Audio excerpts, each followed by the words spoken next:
किसकी बात कर रहे थे? मेहरौली स्तंभ लेख की। किसकी? मेहरौली स्तंभ लेख।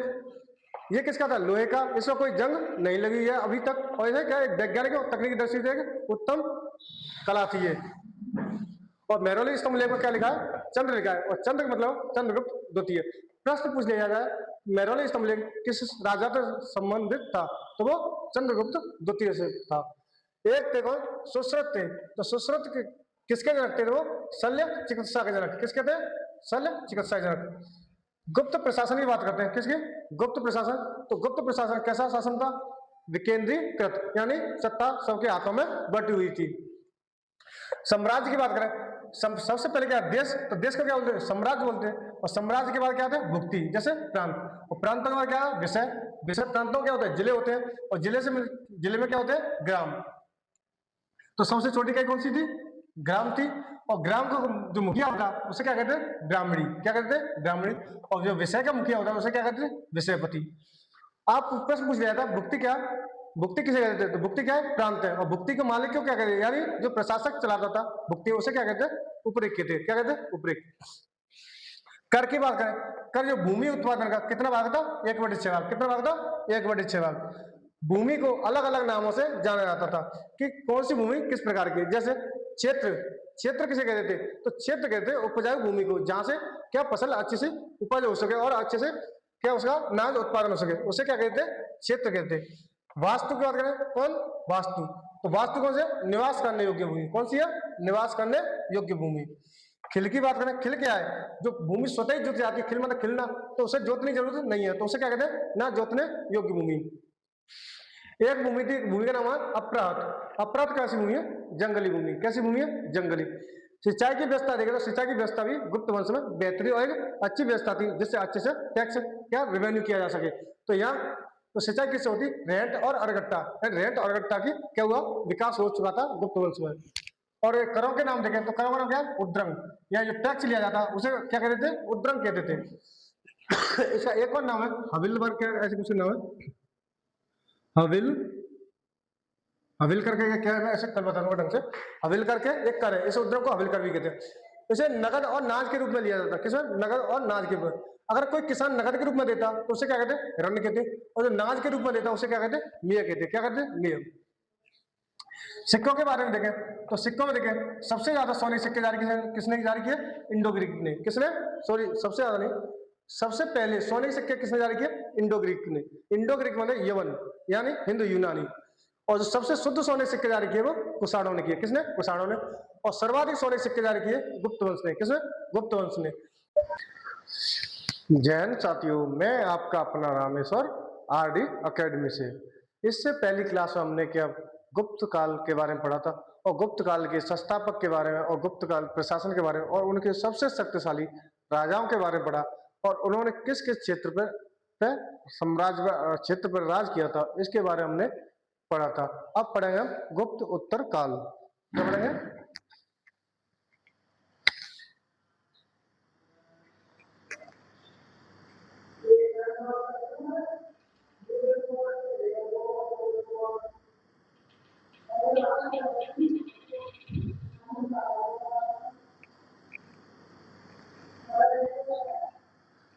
जो गुप्त उत्तर काल है इसका टाइम पीरियड है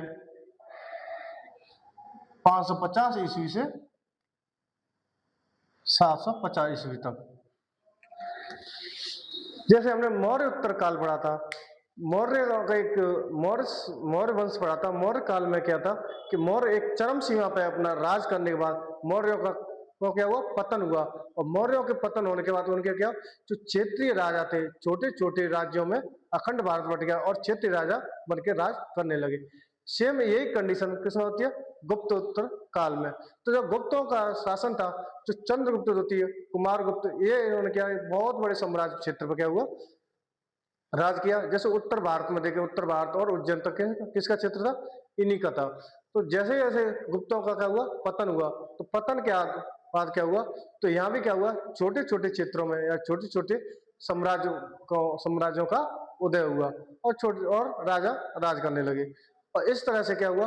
अलग अलग क्षेत्र में अलग अलग राजा हो गए। तो इसी को कहते हैं गुप्तों के बाद जो टाइम पीरियड था उसे बोलते हैं गुप्तोत्तर काल, यानी गुप्तों के बाद का समय। तो ये देखते हैं कि गुप्तों के बाद किसने शासन किया और किस क्षेत्र में शासन किया। तो जिसमें हम पढ़ेंगे हर्षवर्धन के बारे में, प्रभाकर वर्धन के बारे में। पल्लव पल्लव वंश था, वो साउथ में था, और दक्कन में थे जो वाकाटक और वातापी के चालुक्य वंश। तो ऐसे ऐसे करके ये क्षत्रिय राजा क्या हुआ, राज कर रहे हैं। और इसके बाद क्या हुआ, जो गुप्त काल था, गुप्त काल एक छत्र राज किया, यानी एक अखिल भारतीय जैसे राज किया था। उसके बाद ये शासन करें कौन, क्षेत्रीय राजा। तो एक बार देखते हैं,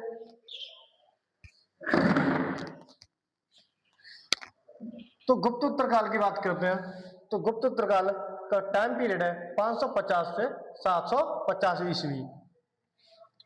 इसकी बात करें तो जैसे भारत की कुछ स्थिति ऐसी होगी गुप्तोत्तर काल में कि अलग अलग क्षेत्रों पर अलग अलग राज करने लगे। तो जैसे देखें उत्तर भारत की, देखें किसकी,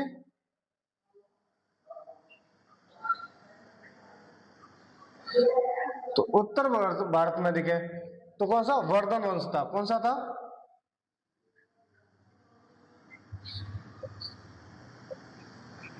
वर्धन वंश। तो उत्तर भारत में वर्धन वंश शासक करेगा।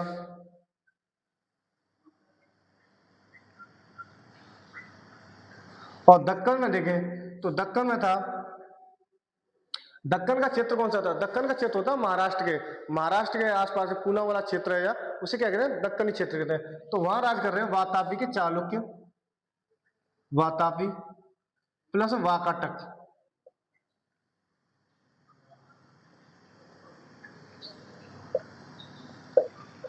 और साउथ में देखें किसमें, दक्षिण में, तो जब दक्षिण में देखें तो दक्षिण में आते कौन, पल्लव, पल्लव वंश राज करेगा। और ऐसे क्षेत्र राजा है क्या हुआ, क्षेत्र में बट गए और अपने अपने क्षेत्र में राज करने लगे। हम बात करते हैं उत्तर भारत की बात करें उससे पहले, फिर एक एक करके हम सबके बारे में बात करेंगे। तो उत्तर भारत में कौन था, वर्धन वंश था। कौन सा, वर्धन वंश था। जो उत्तर भारत में जो वर्धन वंश था, प्रश्न पूछ लिया जाता है जो वर्धन वंश थे या वर्धन थे वो किसके सामंत थे। ये माना जाता है ये गुप्तों के सामंत रहे होंगे। और ये जो जो वर्धन वंश का संस्थापक था कौन था, प्रभाकर वर्धन। तो प्रभाकर वर्धन ने जो उत्तर पश्चिमी क्षेत्र से जो हुड़ों के आक्रमण हो रहे थे, किसके, हुड़ों के आक्रमण हो रहे थे, तो इनका किसने दमन किया, प्रभाकर ने बहुत बल के साथ और उसे साहस के साथ उनको दमन किया और वहां से उन्हें पीछे ढकेलने में कामयाब रहा। तो यहीं पर इस क्षेत्र में इसने क्या किया, एक नए राज्य का उदय हुआ और इसी को कहते हैं वर्धन वंश। एक छोटे से राज्य में प्रभाकर वर्धन ने एक स्वतंत्र राज्य की स्थापना की, किसकी, वर्धन वंश की। तो किसकी बात कर रहे हो, वर्धन वंश।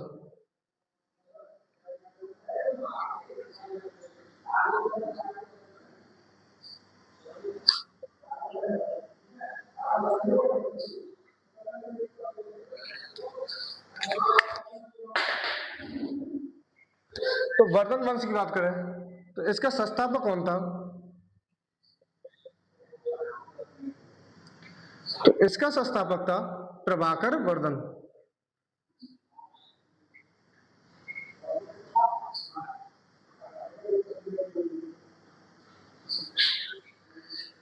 संस्थापक था प्रभाकर वर्धन। और प्रभाकर वर्धन ने अपनी राजधानी बनाई जो हरियाणा में पड़ता है, कौन सा, अच्छा अगर इसकी राजधानी देखें तो राजधानी कहां पर है, थानेश्वर।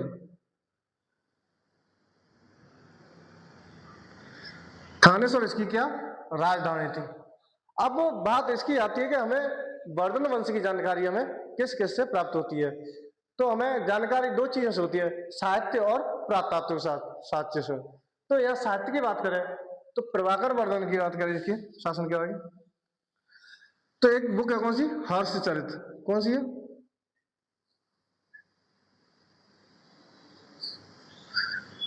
तो हर्षचरित बाण भट्ट ने लिखी। किसने लिखी है, बाण भट्ट ने लेखक थे इसके, जिसने हर्ष के शासन के बारे में बताया। किसके बारे में, शासन के बारे में जानकारी इसमें,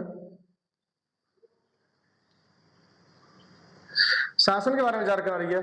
तो किसके हर्ष चरित हमें जानकारी प्राप्त हो रही है।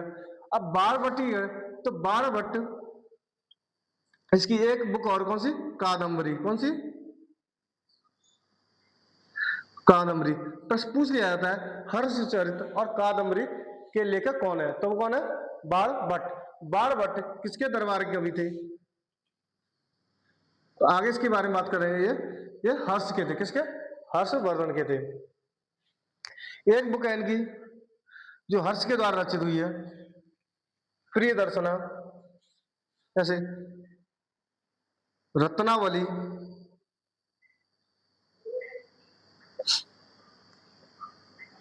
नागानंद और प्रिय दर्शना, प्रिय दर्शिका। प्रिय दर्शिका, तो ये बुक किसने लिखी, ये हर्ष ने लिखी। तो ये खुद इसका लिखा कौन है, हर्ष है। कौन सी बुक है इनकी, रत्नावली, नागाबंध और प्रिय दर्शिका। प्रिय दर्शिका कौन सी बुक है इनकी, हर्ष ने लिखा था। तो यहां से हमें किसकी, प्रभाकर वर्धन के वर्धन वंश की जानकारी प्राप्त हो रही है। प्रभाकर वर्धन के 3 पुत्र और पुत्री थे, जिसमें 2 पुत्र थे, राज्यवर्धन और हर्षवर्धन, और उसकी एक पुत्री थी किसे, राज्यवर्धन, वो राज्यश्री, सॉरी। तो यहां देखते हैं इसके पुत्र की बात करें, किसकी, प्रभाकर वर्धन के। तो पुत्र 2 थे, क्या संतान देख लेने की, संतान क्या कितनी थी, तो संतान 3 की कितने, 3 थी।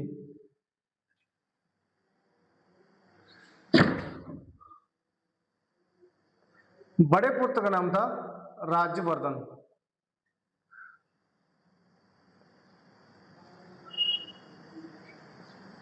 और छोटे पुत्र का नाम था हर्षवर्धन, और इसकी पुत्री थी, कौन थी, पुत्री थी, पुत्र का नाम था राजश्री। क्या नाम था, राजश्री।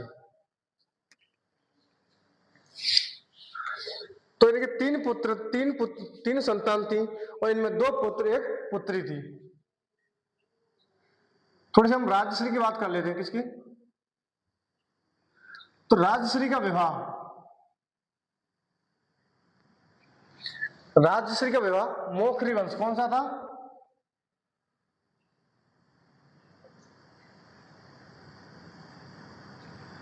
मोखरी वंश का शासक, मोखरी वंश का शासक गृहवर्मा थे, और गृहवर्मा से इसकी शादी कर दी जाती है राजश्री की। और जो मोखरी वंश की जो राजधानी थी वो कौन थी, कन्नौज थी, कौन सी, कन्नौज। तो यहाँ का शासक कौन है, गृहवर्मा।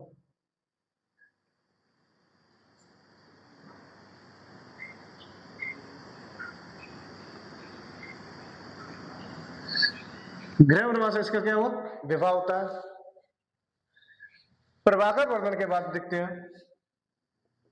अब शासक बनेगा कौन, राज्यवर्धन। कौन बनेगा,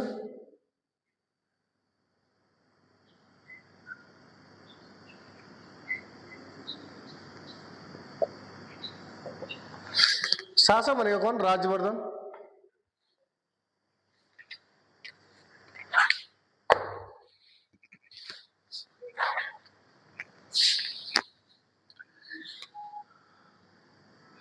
राज्यवर्धन जब शासक बनता है तो इसी के समय जो गृहवर्मा है, कौन है, गृहवर्मा के, और जो बंगाल का शासक है कौन, शशांक। तो गृहवर्मा और शशांक में आपस में क्या हुआ, आपस में एक बैर भाव था और आपस में एक लड़ाई थी। तो शशांक ने किसमें, गृहवर्मा पे क्या कर दिया, आक्रमण कर दिया, जिसमें गृहवर्मा की हत्या हो जाती है। तो किसकी बात कर रहे हैं,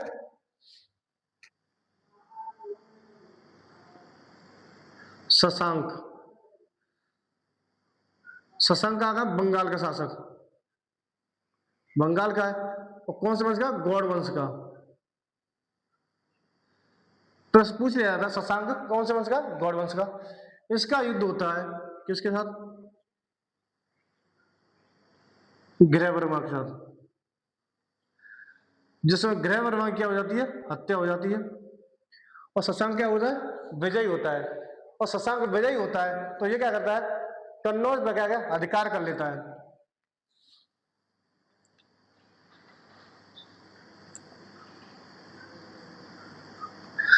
कन्नौज पर अधिकार कर लेता है और राजश्री को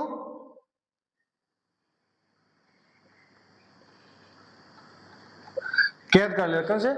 राजश्री को कैद कर लेता है। जब राजश्री को कैद कर लेता है तो जो राजश्री का भाई था कौन था? राज्यवर्धन था। तो राज्यवर्धन को पता चलता है कि उसके जो बहनोई था उसकी क्या हत्या कर दिया और राजश्री को कैद कर लिया। तो राज्यवर्धन को बहुत गुस्सा होता है और राज्यवर्धन अपनी सेना लेके किसके बीच? शशांक पर आक्रमण करने के लिए चल देता है। तो इसी बीच किसमें? राज्यवर्धन और शशांक में क्या युद्ध होता है और युद्ध में क्या हुआ? राज्यवर्धन की षड्यंत्र रचकर हत्या कर दी जाती। क्या इसकी भी? तो राज्यवर्धन की क्या कर दी? हत्या कर दी और राज्यवर्धन की हत्या कर दी जाती है और शशांक फिर क्या हुआ? विजय होता है। अब इस ऐसी स्थिति में जिसकी बहन क्या हो? कैद हुई हो, जिसका बहनोई खत्म हो गया हो और जिसका भाई भी की हत्या कर दी गई हो, तो अब आएगा कौन? हर्षवर्धन। ऐसी विकट परिस्थिति में कौन बना? हर्षवर्धन क्या शासक बनता है। कौन बनता है? हर्षवर्धन। तो यहां से आगे बनेगा शासक कौन?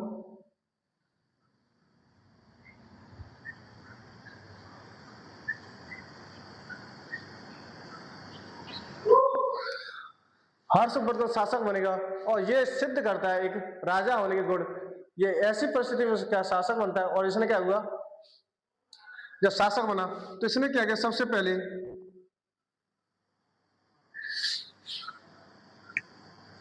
राजश्री को कैद छुड़ाया। सबसे पहले क्या किया?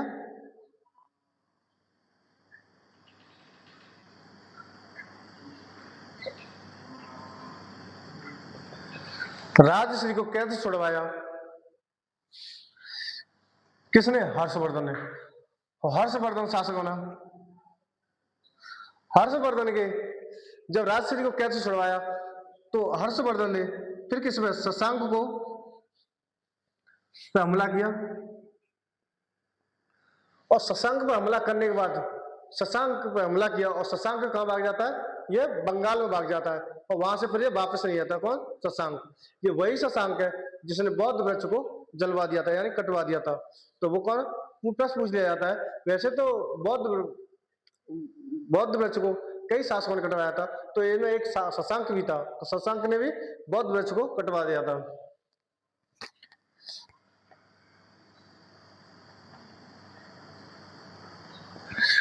इससे आगे हम अभी कि शशांक पढ़ते हैं। एक बार रिवीजन कर लेते हैं। किसकी? हम गुप्त उत्तर काल की बात कर रहे हैं। मेरे साथ साथ रिवीजन कीजिए, आपको सारी चीज आराम से याद हो जाएंगे। किसके? गुप्त उत्तर काल की बात करते हैं। ये कब? 550 ईस्वी से 750 ईस्वी तक गुप्त उत्तर काल चलता है, यानी गुप्तों के बाद का काल।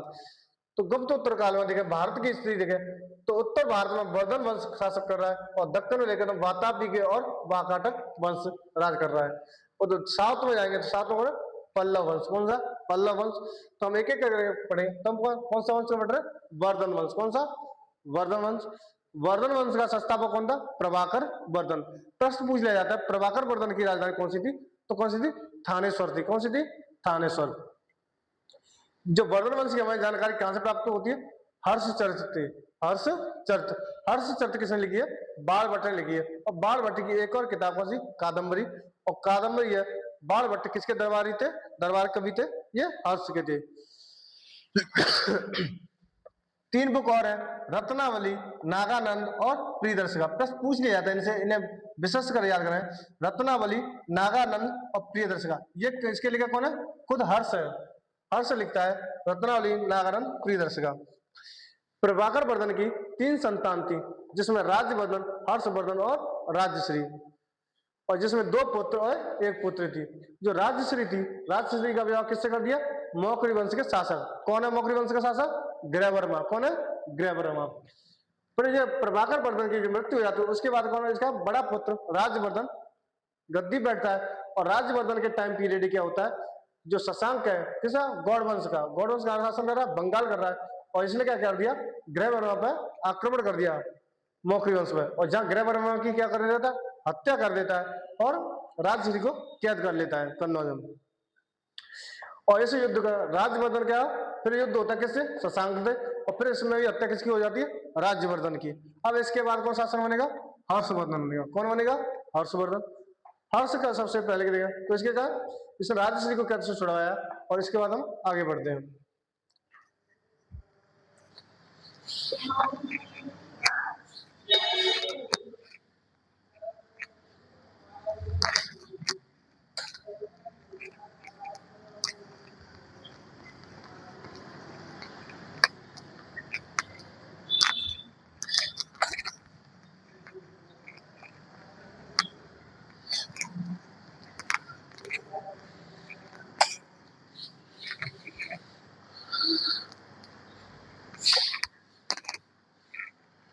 अब आएगा कौन? हर्षवर्धन।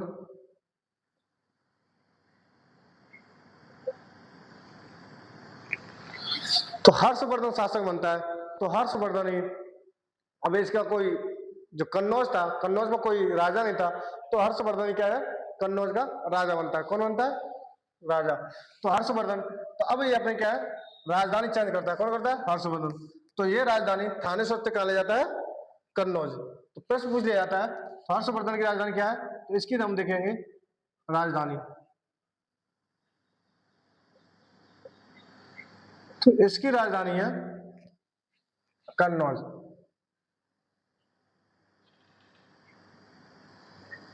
कौन सी है? कन्नौज राजधानी है।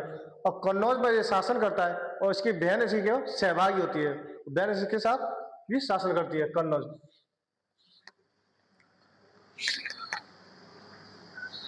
हर्षवर्धन ने क्या किया?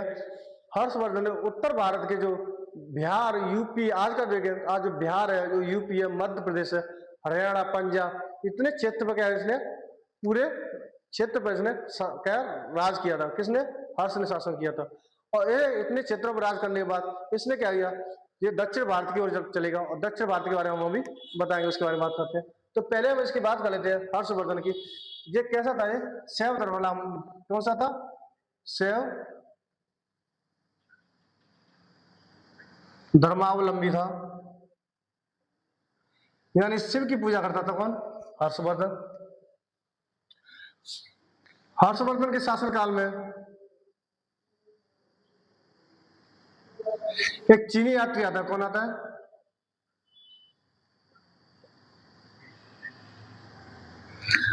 एक चीनी यात्री आता है।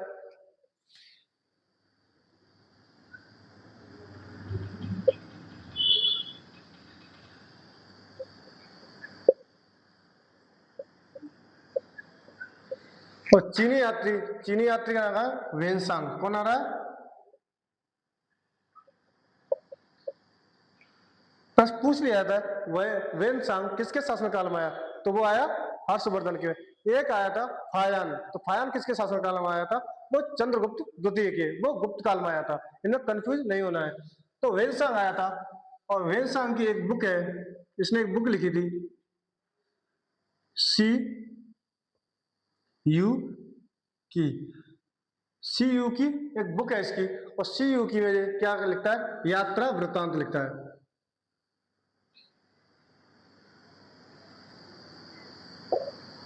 यात्रा वृत्तांत लगता है। वेनसांग कौन सा? बौद्ध था, बौद्ध धर्मावलंबी था। तो वेनसांग भारत की इसलिए यात्रा करता है कि बौद्धों के जो ग्रंथ है उनको क्या है, और जो बौद्ध धर्म से संबंधित जो उनके प्रवचन है, उनको क्या यहाँ से ग्रंथों को ले जाया जा सके। और ये नहीं ले जाके कहा? चीन ले गया था। कौन? वेनसांग। तो वेनसांग से क्या उन्होंने हर्षवर्धन क्या हुआ? प्रभावित हुआ। तो किसके दरबार महाराज है? हर्षवर्धन के में। तो यहाँ क्या होता है, तो इससे प्रभावित होकर क्या करता है? हर्ष। कौन? हर्ष इससे प्रभावित हो गए, बौद्ध धर्म अपना लेता। कौन सा? बौद्ध धर्म अपना लेता। कौन? हर्ष अपना लेता बौद्ध धर्म। और बौद्ध धर्म अपनाने के बाद तो इसने क्या किया, जब कोई राजा कोई धर्म अपनाता है तो वो उस धर्म को क्या ज्यादा बढ़ावा देता है, और उस धर्म को बढ़ावा देने के लिए तो इसने दो क्या किया, इसने सभा जोड़ी। कौन सी? दो सभा। तो प्रथम सभा कन्नौज में, और दूसरी सभा प्रयागराज में। हम इसके बारे में बात करते हैं। तो पहली प्रथम सभा जोड़ी थी क्या बौद्ध धर्म से, तो इसने कौन सी थी? प्रथम सभा। किसने? हर्ष ने। तो प्रथम सभा जो है तो इसकी अध्यक्षता कर रहा था कौन?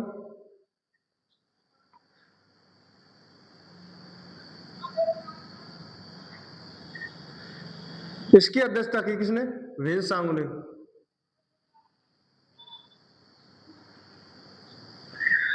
और अध्यक्षता करी इस प्रथम सभा में क्या हुआ? बौद्ध धर्म पर बल दिया गया। अब कोई राजा कोई बौद्ध धर्म को क्या हुआ? बल दिया। अब बौद्ध धर्म पर बल दिया था, जो और धर्मावलंबी थे, जो शैव धर्मावलंबी, वैष्णव धर्मावलंबी, जैन धर्मावलंबी, इन धर्मों को क्या थोड़ा बुरा लगा, तो इनमें से किसी ने इसके क्या हुआ? इस पर हर्ष पर क्या हुआ? जानलेवा हमला किया। किस पर हमला किया? इसी सभा में, प्रथम बौद्ध सभा में किस पर? हर्ष पर क्या हुआ? जानलेवा हमला किया। और जानलेवा हमला किया तो इसमें बार बार बचते हैं।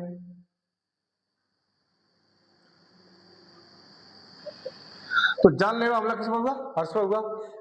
फिर ये प्रथम बौद्ध समिति कहां हो रही है? प्रथम सभा अध्यक्षता वेनसांग ने की थी। और ये किस जगह पर हो रही है? ये कन्नौज हो रही है। कहां पर? लोकेशन देखें तो इसकी कहां पर थी? तो ये कन्नौज थी। क्या थी? कई बार प्रश्न सवाल पूछा गया है कि हर्ष ने कहां कहां या किस जगह पर धर्म सभा आयोजित की थी? तो कन्नौज और प्रयागराज। कहां थी? प्रथम कन्नौज थी, द्वितीय प्रयागराज थी।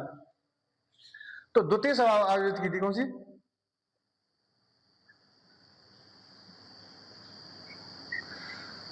द्वितीय सभा आयोजित की थी प्रयागराज। कहां पर? प्रयागराज आयोजित की थी। और प्रयागराज इस सभा में क्या किया इसने? सभी धर्मों को बढ़ावा दिया, यानी सभी धर्मों को बल दिया, सभी धर्मों को क्या अपना अपना प्रचार करने के लिए और सबको महत्व दिया। कौन सी? द्वितीय में।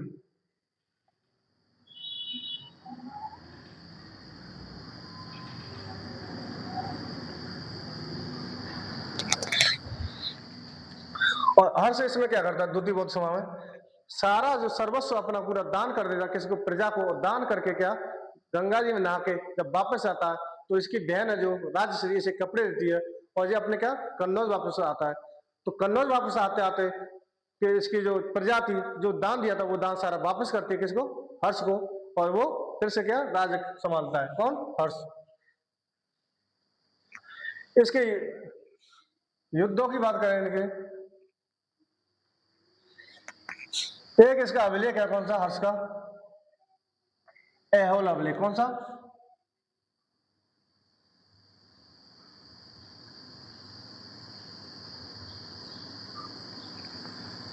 तो ऐहोल अभिलेख से हमें जानकारी प्राप्त होती है जो हर्ष का जो साम्राज्य था वो उत्तर भारत में था। तो इसने क्या किया? दक्षिण अभियान के इसने प्लानिंग की थी कि दक्षिण की तरफ अभियान किया जाए। और इसने क्या किया? नर्मदा नदी को पार करने की कोशिश की। तो नर्मदा नदी को साउथ में जाता है तो वो कहाँ है? दक्कन में आता है। और दक्कन में कौन था? वातापी के जो हर्ष के समकालीन एक राजा था जिसका नाम था पुलकेशिन द्वितीय, और वो वातापी वंश का था। कौन सा? चालुक्य वंश का। तो हम देखते हैं तो ऐहोल अभिलेख में किसका से जानकारी प्राप्त होती है? किसे?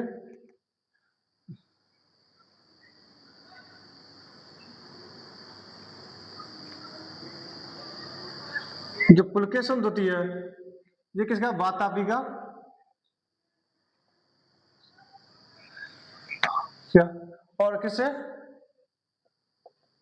हर्ष से। इन दोनों के बीच क्या होता है? युद्ध होता है।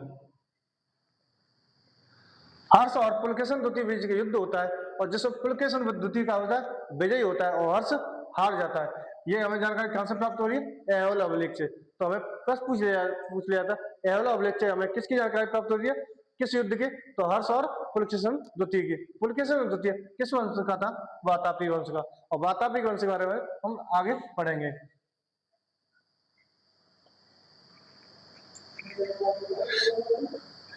इसके प्रशासन के बारे में बात करें, किसके?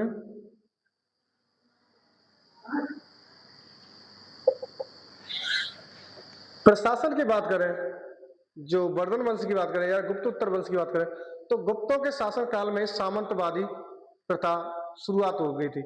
सामंतवादी प्रथा, आप कहोगे सामंतवादी प्रथा क्या है? तो सामंतवादी प्रथा एक ऐसी प्रथा थी जिसमें स्थानीय क्षेत्रीय क्या हुआ जो शासक क्या बन गए थे, यानी जो राजा था उन्हें क्या भूमि दान में दे देता और वो वहां पर क्या हुआ तो भूमि से जो उपजाऊ होती थी जो भूमि, तो वहां से वो सामंत क्या होते तो वहां से कर वसूलते थे। क्या होते? किसानों से फसल कराते और किसानों का शोषण करते हो, वहां से क्या हुआ कर वसूलते थे।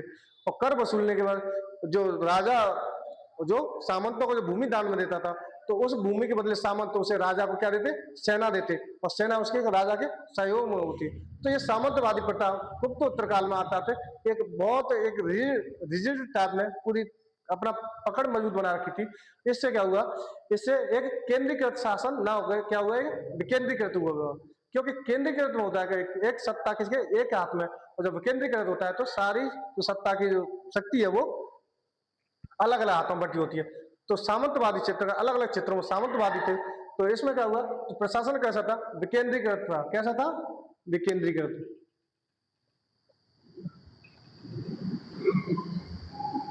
तो विकेंद्रीकृत प्रशासन था, और यह सामंतवाद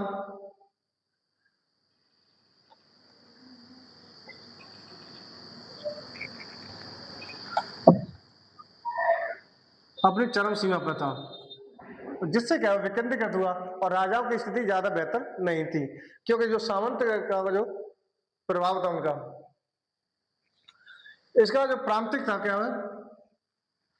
और इसके प्रशासन में एक बात और सुनते हैं कि इसके बारे में जानकारी आई कि इसके जो प्रशासन थी यानी शासन व्यवस्था अच्छी नहीं थी, क्योंकि जो जो इसका जो वेनसांग था, वेनसांग किसके दरबार में आया था, हर्ष के, तो हर्ष के अतिथि कौन हुआ, वेनसांग हुआ। तो वेनसांग को भी 2 बार लूट लिया गया था, वो तो बचते बचते जान बार बची थी, नहीं वो उसको लूटने से बचे थे, और वो किसके दरबार थे, हर्ष के। तो इससे पता चलता है कि हर्ष की प्रशासन व्यवस्था ज्यादा अच्छी नहीं थी।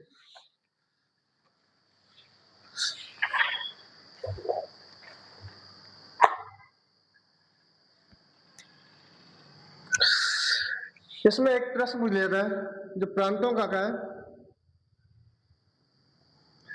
प्रांतों का जो प्रमुख होता है कौन होता है, प्रांतों के प्रमुख को कहते हैं लोकपाल, कहते हैं, क्या कहते हैं, लोकपाल।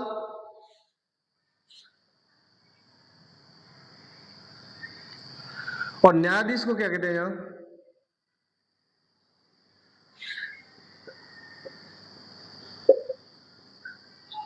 मीमांसक, क्या कहते हैं, मीमांसक।